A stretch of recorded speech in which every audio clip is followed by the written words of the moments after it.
제가 어려서 저희 집에 누가 오시는 거를 참 좋아했습니다. 그 중에 누가 오는 걸 좋아했냐면 가깝게는 저희 할머니들, 양가 할머니가 오시는 게 좋고, 그 다음으로 좋은 게 누구냐면 저희가 다녔던 목사님이 오시는 걸 제가 참 좋아했습니다. 왜 좋아했을까요? 그때가 되면 평소에 먹지 못했던 음식을 저희 어머니가 잘 준비하셔서 내놓으시기 때문에 그런 거죠. 그래서 이분들이 오시면 음식이 달라지고, 그래서 제가 이분들이 오시면 마음에 오래 있다가 가시면 좋겠다 하는 마음을 먹게 됐습니다. 엄마를 생각해 보면 참 부담스러우실 수도 있지만, 어린 저에게는 누가 오는 거에 따라 집에 음식이 달라지니까 그 음식 때문에 오시는 게 너무나 좋았던 기억이 있습니다. 어떤 사람은 내 인생에 찾아옴으로 인해서 나를 힘들게 하고 어렵게 하는 사람들이 있습니다. 그러나 반면에 어떤 사람은 내 인생에 찾아와서 나를 행복하게 해주고, 또 너무나 오는 것이 기다려지고 기쁠 때가 있습니다. 여러분에게 최근에 오셔서 기쁘게 하시고 또 감사한 마음이 들게 하고 행복하게 해준 사람은 누가 있습니까? 우리 할머니들, 할아버지들에게는 누가 뭐라고 해도 누가 오는 게 좋으세요? 내 손주가 오는 게 좋다, 이렇게 말씀하시는 것을 보게 되는데요. 오늘 하나님께서 우리에게 주신 말씀을 보면 예수님께서 십자가에 돌아가시기 전에 제자들에게 하신 말씀입니다. 14장부터 16장, 요한복음 14장부터 16장 말씀이 예수님께서 십자가에 돌아가시기 전날 마가의 다락방에 함께 모여서 말씀을 전하신 말씀이 됩니다. 예수님이 여기 모여가지고요, 제자들의 발도 씻겨주셨고, 또 예수님이 떡과 포도주를 함께 나누시면서 이것이 내 피고 이것이 내 살이라고 하면서 기념하셨던 것도 바로 이 14장에서 16장의 여러 일들 중에 하나였습니다. 근데 예수님이 이러한 모든 일들을 행하시면서 뭐라고 말씀하고 계시냐면, 내가 이제 앞으로 너희를 떠나서 고난을 받고 내가 죽을 것이라고 말씀을 하시면서 너희 중에 나를 팔 자가 있을 거라고 또한 말씀을 하고 계십니다. 그리고 예수님도 죽을 뿐만 아니라 16장 2절 말씀에 가보면 제자들도 유대인들 사회에서 쫓겨나고 예수님으로 인해서 죽임을 당할 것을 또한 말씀을 하셨습니다. 제자들은 예수님이 이런 말씀하시기까지는 오늘 이 밤이 지나고 나서 예루살렘에 올라가면 이제 자기들에게 예수님이 왕이 되시고 성공한 인생이 본인들 삶에 있을 거라고 기대에 부풀었던 이 제자들에게 예수님은 그 모든 기대와 소망을 다 잃어버리게 하시는 죽음에 관한 말씀을 하셨습니다. 그래서 우리가 읽었던 16장 6절 말씀에 보니까 제자들의 마음에 근심이 가득했다라고 말씀하고 계세요. 여러분 한번 상상해 보세요. 꿈에 부풀어 있고 이제는 앞으로 인생에 성공한 일들만 있다고 생각했던 제자들에게 예수님이 죽으실 것을 말씀하고 제자들을 떠날 뿐만 아니라 제자들 또한 유대인 사회에서 쫓겨나서 앞으로 죽을 수도 있는 상황들을 말씀을 하신다면 제자들은 아마 얼굴에 수심이 가득하고 너무나 괴롭고 힘든 시간을 보내고 있었을 겁니다. 그때에 예수님께서 오늘 우리가 읽었던 본문의 말씀을 하고 계시는 거예요. 나는 떠나고 너희들이 핍박을 당하고 죽을 위기에 놓여 있지만 그 위험 속에 그냥 내버려 두지 않겠다고 말씀하세요. 그러면서 하시는 말씀이 뭐라고 말씀하고 계시냐면, 내가 가면 누가 오시겠다고 말씀하세요? 예수님이 오실 것에 대해서 말씀을 하시는데, 놀라운 사실은 오늘 우리가 읽은 말씀에 보면 예수님이 제자들에게 내가 너희를 떠나는 것이 너희에게 유익이 된다 이렇게 말씀하세요. 예수님이 제자들과 함께 하셔야 제자들에게는 유익인데 예수님이 지금 떠나신다는 거예요. 돌아가신다고 말씀을 하시는 거예요. 그러면서 자기가 죽는 게, 그리고 하나님의 나라에 가는 것이 제자들에게는 유익이라 이렇게 말씀하세요. 도대체 제자들에게 유익되는 게 뭐냐? 바로 예수님이 하나님의 나라로 가시면 누구를? 성령님을 보내주시겠다고 말씀합니다. 즉 성령님이 오시는 것이 제자들에게는 뭐예요? 유익되더라는 거예요. 도대체 성령님이 어떤 분이시기에 예수님은 제자들에게 유익이 된다고 말씀하고 계시는가? 오늘 우리가 성령 강림 주일을 맞아서 우리에게 오신 성령님이 우리에게 어떤 유익한 삶을 살게 하는가? 오늘 우리가 이 말씀을 통해 살펴보고자 합니다. 먼저 오늘 예수님이 성령님에 관해서 말씀하시면서 성령님의 이름을 보혜사라고 말씀하셨어요. 한번 여러분 따라해 보세요. 보혜사 성령님. 네, 예수님이 말씀하시는 성령님은 보혜사 성령님이셨어요. 보혜사 성령이라는 뜻은 뭐냐면, 보혜사라는 뜻에는 돕는 자, 중재자, 변호자, 위한자라는 뜻을 가지고 있습니다. 그러니까 성령님이 오셔서 어떻게 하신다는 거예요?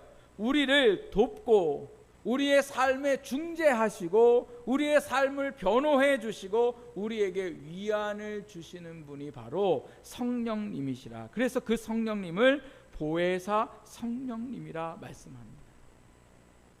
예수님께서 세상의 위협을 받는 제자들을 무책임하게 떠나셔서 혼자 하나님의 나라에 가 계시는 게 아니라 예수님은 이 땅에서 예수님을 증거하며 받아야 할 고난들을 당하는 제자들을 위해서 뭐를 보내주시겠다고요?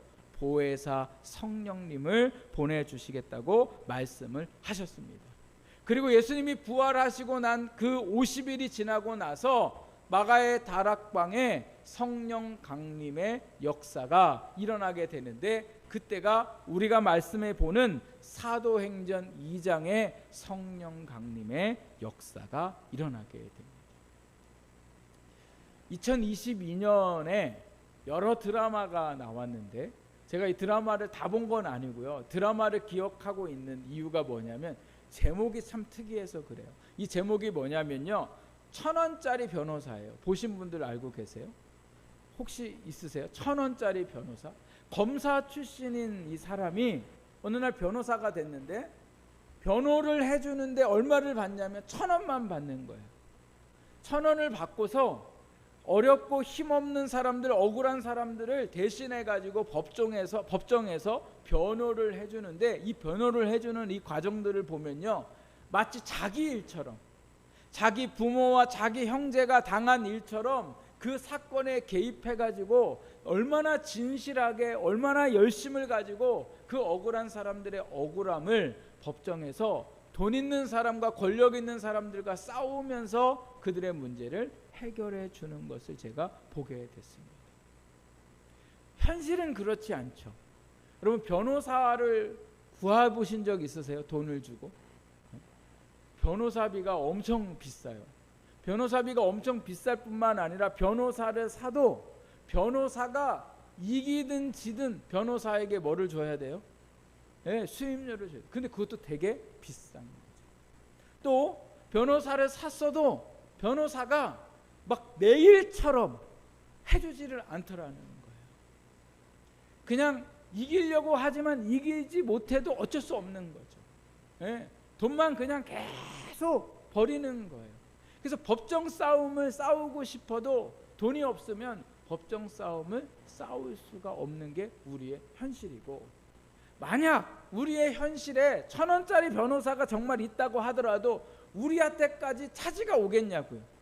얼마나 많은 사람들이 1,000원짜리 변호사한테 가서 1,000원 주고서 자기의 일들을 돌봐달라고 얼마나 많이 기다리겠냐는 거죠. 우리의 현실에서는 있을 수 없는 일입니다. 그러나 하나님께서 오늘 이 1,000원짜리 변호사보다 오늘 우리를 변호해주고 우리를 위로해주고 우리를 돕기 위해서 누구를 보내주셨다고요? 성령님, 보혜사 성령님. 보혜사라는 뜻이 아까 뭐라고 말씀하세요? 변호자라는 뜻이 있다고 말씀드렸잖아요. 그래서 오늘 우리의 인생 가운데에 세상에 누구도 우리를 변호해 주지 못하고 우리의 답답함이나 우리의 억울함에 대해서 해결하지 못해도 누가 그 일들을 해결하신다고요? 성령님이 그 일들을 해결하신다고 말씀하고 있습니다. 세상은 답답한 일들을 당하고 억울한 일을 당하면 그 일들을 반드시 가서 뭐예요? 해결해야 되고, 그 일들이 해결되지 못하면 막 힘들고 어려워요. 그러나 하나님은 우리에게 뭐라고 말씀하고 계세요? 그 모든 일들을 누가 하시겠다고 말씀하세요? 하나님이 하신다. 성령님이 우리 가운데 하시겠다고 말씀하고 있습니다. 그래서 여러분에게 억울함을 씌웠거나 여러분을 힘들게 했던 사람들이 있다면 내가 하려고 하면 어떻게 해요? 너무나 힘이 들어요. 그러나 우리가 그 모든 일들을 성령님께 맡기고 나아갈 때에 보혜사 성령님이 우리의 삶에 역사하실 줄 믿습니다. 그래서 오늘 우리의 모든 억울함을 내가 해결하려고 하지 말고 우리가 그 성령님을 의지하고 나아갈 때에 그 보혜사 성령님이 우리와 함께 하시게 되더라는 거죠. 그래서 제자들이 예수님의 말씀을 듣고 50일이 지나고 나서 성령님이 그들 가운데 임하셨을 때에, 보혜사 성령님이 그들에게 오셨을 때 제자들이 완전히 사람이 변화되는 일들이 사도행전 말씀을 통하여 계속해서 증거되고 있는 것을 보게 됩니다.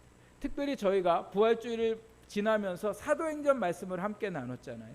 베드로와 요한이 성전 문 앞에서 구걸을 하는 장애를 입었던 그 거지에게 예수님의 이름으로 그를 고쳐주는 사건이 일어났을 때에 종교 지도자들이 베드로와 요한을 위협하게 됩니다. 예수님 전하지 못하도록. 이 종교 지도자들은 이 베드로가 어부 출신의 무식한 사람인 줄 알았고 겁 많은 사람인 줄 알았어요. 왜요? 베드로가 예수님이 붙잡히시던 그 밤에 어린 여종이 너도 예수와 한패라고 물었을 때에 베드로가 어떻게 했습니까? 예수님을 3번이나 부인했죠. 왜요? 죽음이 두려워서.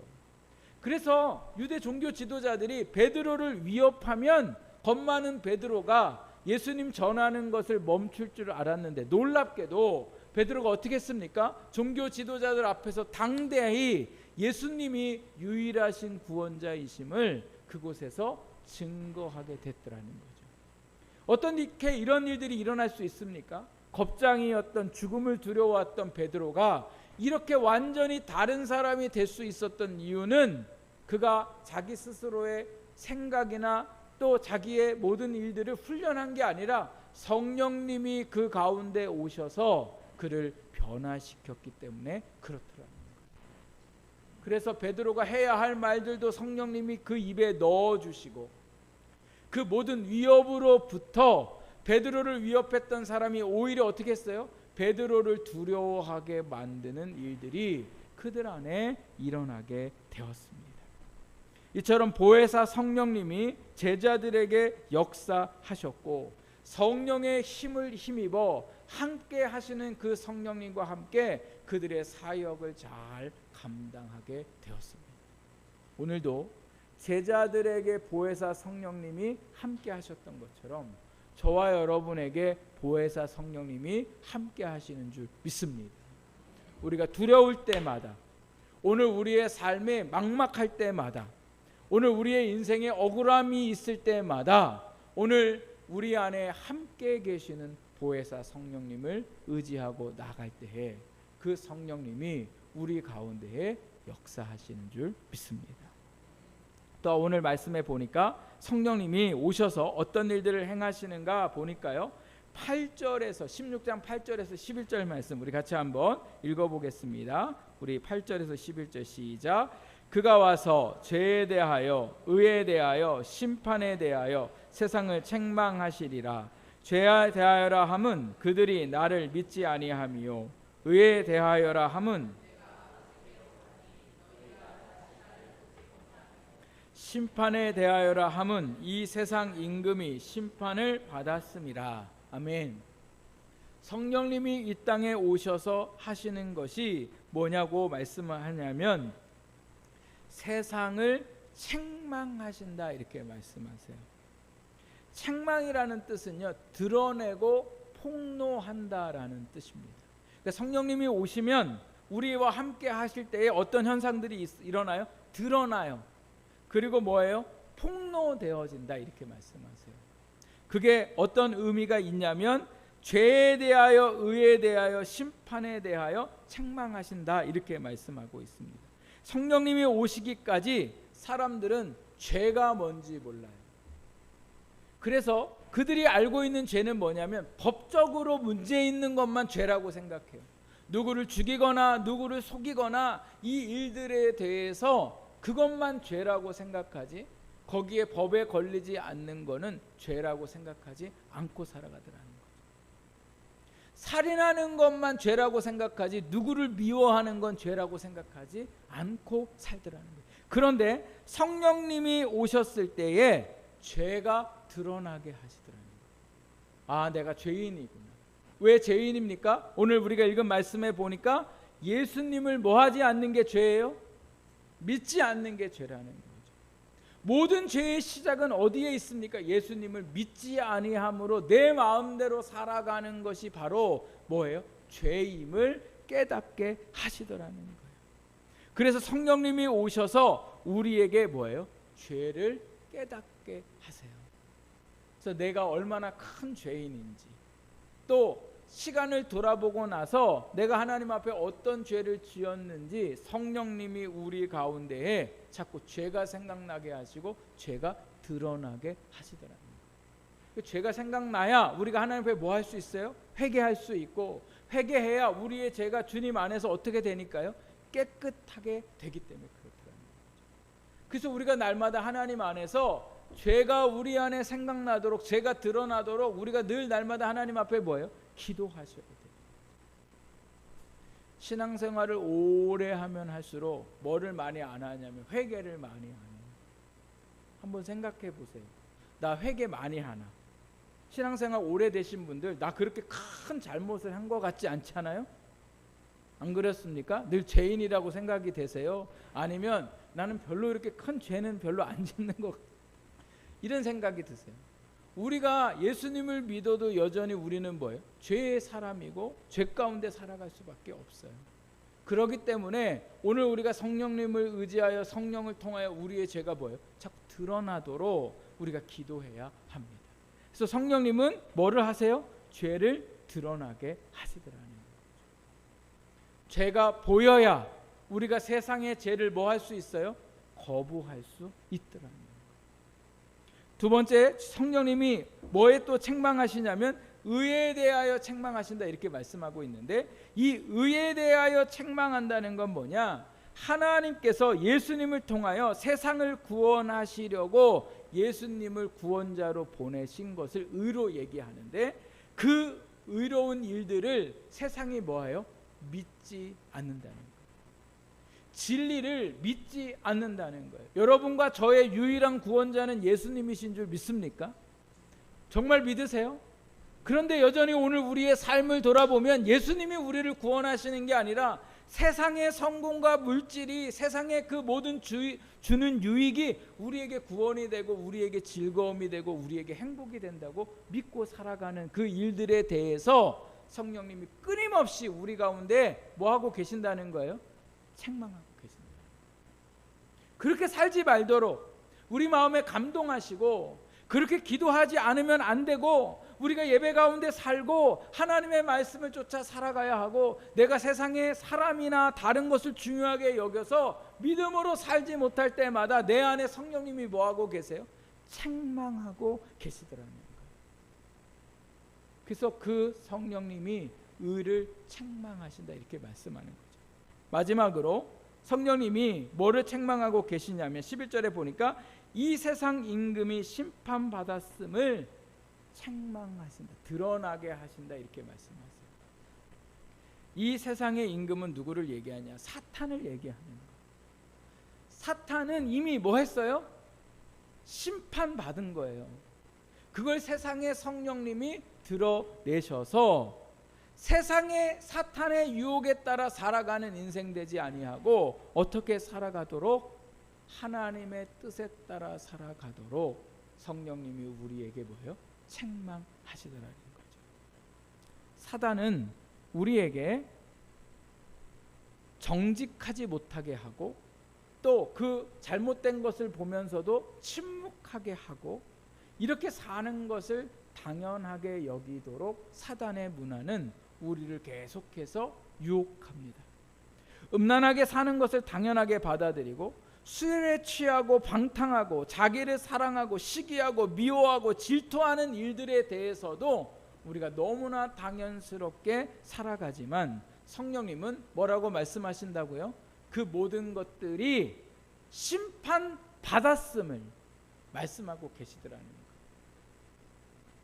잠시 이러한 제약된 모습들이 승리를 주는 것 같고 이 땅에서 잘 살게 하는 것 같지만 결국 그 끝은 뭐라고요? 심판이라고. 그 끝은 어디에 머물게 된다고요? 사망에 이르게 되더라는 거예요. 그래서 성령님이 우리 가운데 오셔서 우리 안에 이 땅에 심판당한 일들을 쫓아다니는 인생이 아니라 영생을 얻고 하나님의 나라에 거하는 하나님의 백성의 삶을 살도록 우리를 어떻게 하세요? 책망하신다라고 말씀하고 있습니다. 저희 교회에서 제일 연세가 많으신 우리 이경애 권사님이 지난번에 같이 이렇게 대화를 나누시는데 요새 요한계시록 말씀을 읽고 계신데요. 요한계시록 말씀을 읽으시는데 그 말씀이 다른 때와는 더 다르게 권사님한테 다가오는 거죠. 왜요? 하나님의 때가 권사님에게는 점점 가까워져 오는 것처럼 받아들여지게 됩니다. 92살 되신 우리 권사님이 요한계시록을 보는 것과 청년인 청년들이 요한계시록을 보는 것은 너무나 다른 거죠. 권사님이 요한계시록을 보면서 하나님 앞에서 그동안 지내왔던 그 날들이 죄송스럽고 부끄러워요. 하나님 앞에 서는 그 모습을 생각할 때에 하나님 앞에 너무 죄송스럽고 또 생각하면 지금까지 살아온 모든 날 동안 죄송스러운 것도 있지만 하나님이 함께해 오신 일들이 너무나 감사하고 그래서 남는 그날까지 하나님 말씀 읽고 하나님 앞에 기도하면서 그 남은 여생 하나님의 뜻대로 살아가기를 소망한다는 말씀을 하시고 또 우리 자녀들이 믿음 안에서 그러한 삶을 온전히 살아서 권사님 때보다 더 교회를 위하여 하나님의 나라를 위하여 애쓰는 자녀들이 되기를 간절히 바란다는 말씀을 하세요. 왜요? 성령님이 그 안에 뭐 어떻게 말씀하시기 때문에 그래요? 세상에 대한 마지막을 말씀하시고 깨닫게 하셨기 때문에 그런 거죠. 사랑하는 여러분, 성령님은 끊임없이 우리 가운데 말씀하고 계세요. 목사를 통해서 설교할 때에도 말씀하고 계시고 또 우리가 말씀을 읽을 때에도 우리가 살아가는 모든 순간에 우리 안에 감정에 역사하셔서 우리가 더 믿음으로 살아가도록 그리고 이렇게 살면 안 된다고 우리에게 깨닫게 하실 때마다 여러분 그 말씀을 듣기를 주님의 이름으로 부탁드립니다. 그리고 깨달으시고 그리고 멈추시고 다시금 믿음으로 일어서셔서 믿음의 열정을 따라 하나님이 우리에게 성령을 통해서 말씀하시는 대로 살아갈 수 있는 우리 모든 성도들이 되시기를 주님의 이름으로 부탁을 드립니다. 마지막으로 성령님이 오셨을 때에 어떤 일들이 일어나는가? 우리가 성령 강림을 생각하거나 성령 충만에 대해서 생각할 때 제일 먼저 제일 많이 생각하는 게 바로 뭐냐? 사도행전 2장 말씀을 우리가 볼 때에 여러분 그 2장 말씀에 성령의 여러 가지 역사들이 일어나는데 그 역사 중에 여러분 눈에 제일 많이 들어오는 것, 성도들이 사도행전 2장을 보면서 제일 많이 그 중요하게 생각하는 게 바로 뭐냐면 방언이에요. 방언. 왜냐하면 성령의 역사가 일어났을 때 그들 가운데 각자의 나라의 말로 방언하게 하셨기 때문에 그래요. 그런데 여러분 성령 강림의 목적도 성령 충만의 목적도 방언이나 어떤 능력에 있는 것이 아니라 그 성령을 통하여 이루시고자 하는 것은 바로 뭐냐? 예수 그리스도를 증거하는 증인된 삶을 살게 하시고자 성령님이 우리 가운데에 오시더라는 거예요. 그래서 저희가 읽었던 15장 26절 27절 말씀 우리 같이 한번 다시 읽어보려고 하는데요. 여러분 같이 한번 다시 말씀을 읽겠습니다. 시작. 내가 아버지께로부터 너희에게 보낼 보혜사 곧 아버지께로부터 나오시는 진리의 성령이 오실 때에 그가 나를 증언하실 것이요 너희도 처음부터 나와 함께 있었으므로 증언하느니라. 아멘. 성령님이 오셔서 어떻게 하신다는 거예요? 그가 뭐 하겠다고요? 증언한 누구를? 예수님을 증언하게 하시겠다는 거예요. 그러니까 성령의 역사는 오늘 우리에게 능력을 주고 방언을 하고 기적을 행하라고 하신 게 아니라 그 성령을 통하여 우리가 뭐한 삶을 살도록? 증인된 삶을 살도록. 그래서 사도행전 1장 8절 말씀에 보면 예수님이 제자들에게 이런 말씀을 하세요. 오직 성령이 너희에게 임하시면 너희가 권능을 받고 예루살렘과 온 유다와 사마리아와 땅 끝까지 이르러 내 증인이 되리라 하시니라. 성령은 우리에게 오셨고 우리에게 오신 이유는 우리의 삶을 책망하시기 위함이고 우리에게 보혜사로 역사하시기도 위함이지만 이 모든 일들이 일어난 이유는 우리의 삶이 어떤 삶을 살도록? 증인된 삶을 살도록, 전도자의 삶을 살도록 성령님이 우리에게 보내시고 역사하시는 줄 믿습니다. 우리는 모두 다 성령의 역사 가운데 함께하고 있습니다. 그래서 우리가 어떻게 살아가야 돼요? 복음 전하는 자로 우리가 살아가야 될 줄 믿습니다. 그래서 올 한 해 우리가 믿지 않는 자들을 위해 기도하고 그 영혼이 주님 앞에 다시금 돌아올 수 있도록, 믿지 않는 우리 가족들을 위해 기도하고 그들에게 복음을 전해서 예수 믿고 구원받는 증인된 삶을 살아가는 저와 여러분이 되시기를 주님의 이름으로 부탁을 드립니다. 이렇게 성령이 보혜사로 우리에게 오시고 또 성령님이 우리 가운데 우리를 책망하려 오시고 또 증인된 삶을 살도록 성령님이 우리에게 오셨는데 중요한 건 우리가 가만히 있어서는 이 일들이 우리 안에 일어나지 못하더라고요. 성령님이 우리 안에 계신 거는 맞지만 성령님은 우리를 강권적으로 우리의 의지와 상관없이 우리를 막 끌어다니시거나 억지로 우리에게 그 일들을 행하게 하시지 않더라는 거예요. 그 성령의 역사는 누구에게 임하냐? 성령님을 의지하는 자들에게, 성령님을 구하는 자들에게. 그래서 말씀에 보면 성령 충만을 구하라고 말씀을 하셨는데 마태복음 말씀에도 나오고 누가복음 말씀에도 나오는 우리가 잘 아는 말씀 있죠. 구하라 그러면 너희에게 주실 것이요, 찾으라 그러면 너희에게 그리고 뭐예요? 두드리라 그러면 너희에게 뭐예요?